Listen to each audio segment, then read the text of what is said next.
요즘 월 1,000만 원 못 벌면 어디 명함도 못 내미는 세상 아닌가요?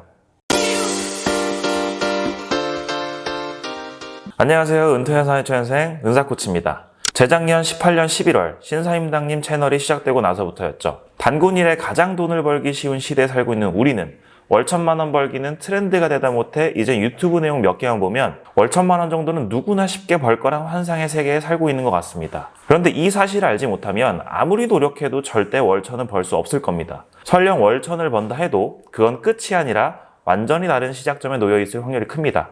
그 이유에 대해 말씀드려 볼게요. 제 첫 번째 영상에서 입사 후 3년 만에 퇴사했다는 이야기를 기억하시나요? 만약 그 이야기를 월 1,000 이상 버는 사업가에게 뭐라도 되는 것 마냥 말했다면 어떤 반응일까요? 아마 대단하네. 그래서? 라고 할 겁니다. 누군 월 200-300 벌어가며 하루라도 빨리 퇴사해서 원하는 걸 하고 싶은 이 마당에 저런 반응은 좀 의아해 보일 수도 있습니다. 그런데 이미 월 500에서 1,000 정도를 벌기 시작한 사업가분들이라면 저런 무미건조한 반응은 꽤나 자연스러울 거라 생각합니다. 왜냐하면 사업의 세계에서 어느 정도 자리를 잡아갈수록 그보다 더 많이 버는 사람들을 수도 없이 보게 될 테니까요. 저는 이러한 것을 직장인으로서 일할 때 깨우치게 됐던 것 같아요. 제 전 직장은 청담에 위치했었습니다. 타 지역 대비 청담만이 갖고 있는 특이점을 발견했었죠. 그 넓은 8차선 도로에 외제차 대표 브랜드인 아우디, 벤츠, BMW가 50% 이상 차지하는 건 물론이고 포르쉐, 페라리, 람보르기니와 같이 억소리 나는 차들은 20% 정도가 됐고요. 그 밖에 롤스로이스, 벤틀리 같은 꿈에서나 볼 법한 차량도 지겹도록 많이 봤었습니다. 거기서 궁금증이 들기 시작하더라고요. 왜 하필이면 청담에 이 비싼 차들이 한데 모여 있을까?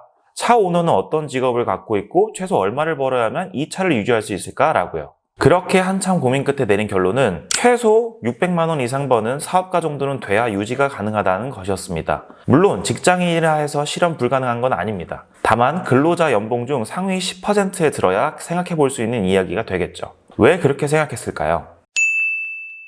고용노동부에서 제공하는 연봉 분위별 표를 한번 보겠습니다. 표를 보자마자 무슨 생각을 하셨나요? 이 중에 나는 어디쯤에 속해 있지? 최고로 많이 받는 사람은 얼마 정도 받고 있을까가 아닌가요? 저도 처음엔 그렇게 생각했었거든요. 그래서 지금은 어떻게 생각하냐면 근로자 중 10분위는 월 450에서 500부터인데 상위 10%에 들어야만 가능한 거네. 직장인으로 월 1,000만 원 벌려면 상위 10% 중에서도 다시 상위권이어야겠네 라는 생각을 합니다. 재테크 강의를 진행해 오면서 수많은 직장인들의 월급을 조사했었습니다. 그중 최고로 많이 받았던 수강생의 월급이 600만 원 정도였어요. 그런데 그것도 수강생 중 상위 1%에 속하는 것을 눈으로 직접 보니 직장인으로서 월 1,000 버는 구조는 결코 쉬운 포지션이 아니라는 생각이 들었습니다. 그런데 분명 월 1,000 버는 사람들도 존재했죠.